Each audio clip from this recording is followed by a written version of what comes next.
So just to kick you off, I'm going to give you a little bit of an overview of Pharmacy First service. So as I'm sure you're aware, it's an advanced service, so it's optional for pharmacies to register to provide the service, and it includes the 7 new clinical pathways.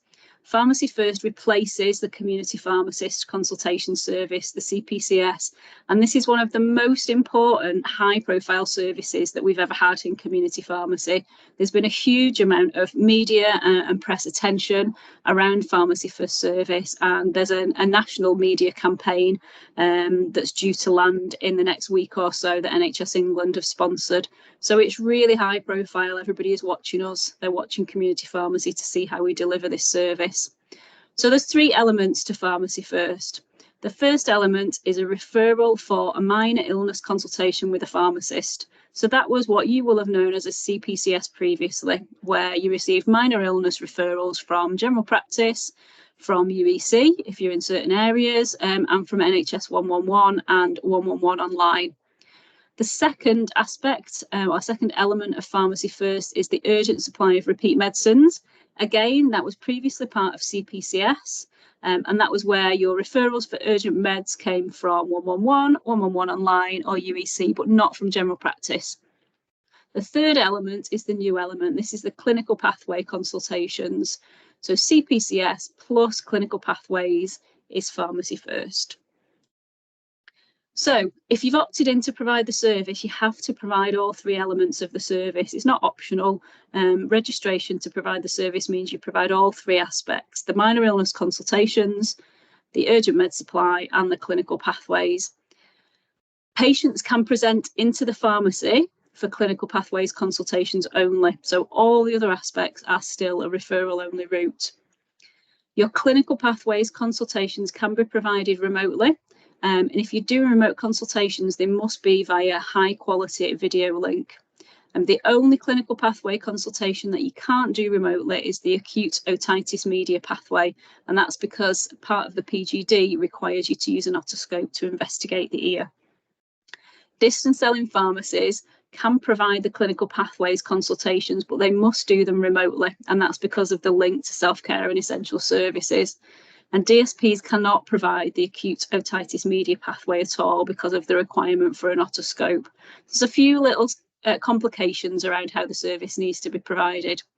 But just to flag and reiterate, there's no changes to the former CPCS elements of the service. So where you previously received a referral through CPCS, either from general practice, UEC or 111, you will still receive those referrals in the same way for Pharmacy First.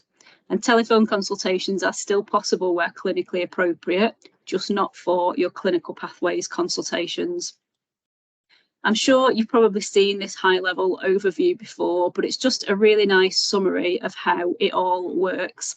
So on the left-hand side with the greeny turquoisey box in the middle with the referrals, all of that is pretty much the same as what we had for CPCS. The only difference is that you've got your clinical pathways referral added in here.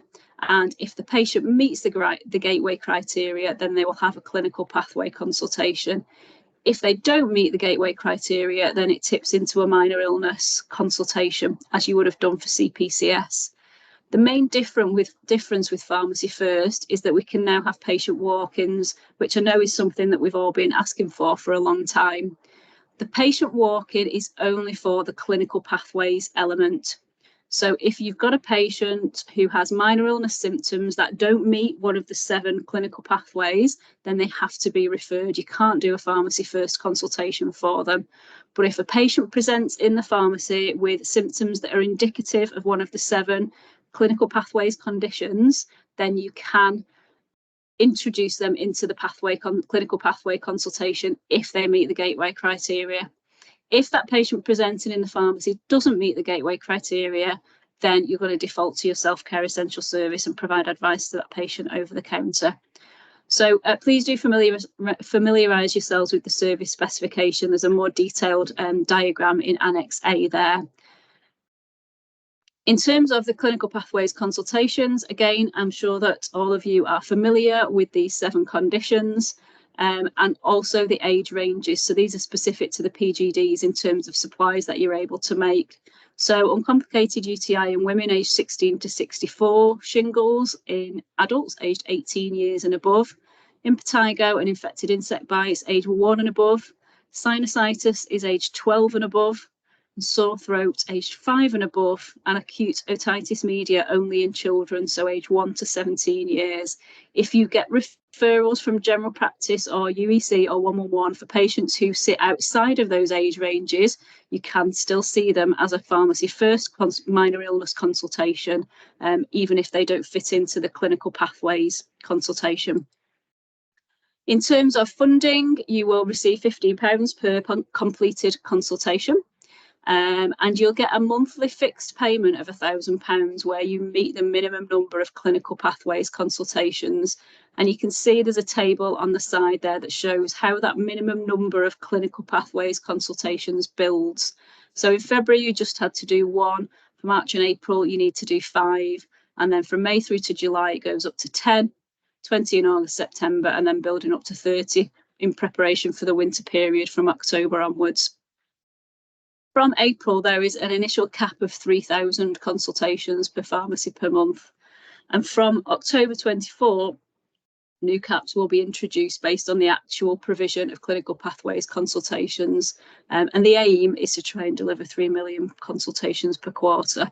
So NHS England are really looking to community pharmacy to step up and deliver activity in this service. In terms of the consultation outcomes, so once you've completed a consultation with the patient in the consultation room, for CPCS, there were 6 outcomes. So they are exactly the same as they were in the green and the amber and the red boxes, dependent upon the urgency of the patient's need. With Pharmacy First, we've obviously added in the blue one, which is the clinical pathway PGD supply. So all of your options remain the same. So you can just give advice to the patient. That can include written information or a recommendation to use products that the patient might have at home, like ibuprofen or paracetamol.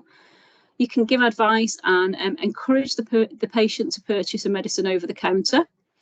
You can give advice and refer them into the local minor ailment scheme where it's commissioned, where the presenting symptoms and the patient are included in that locally commissioned eligibility criteria.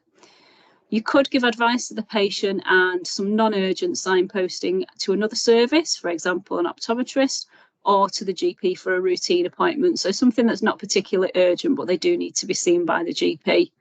You've now got clinical pathways, so you've got the option to make a supply of a prescription-only medicine under a PGD. And actually, if the patient does require some more urgent attention, then you can have an urgent escalation to the GP, where you will support the patient to access an urgent same-day appointment with the practice. Or in a minority of cases, the patient may need more urgent escalation to A&E or ringing an ambulance.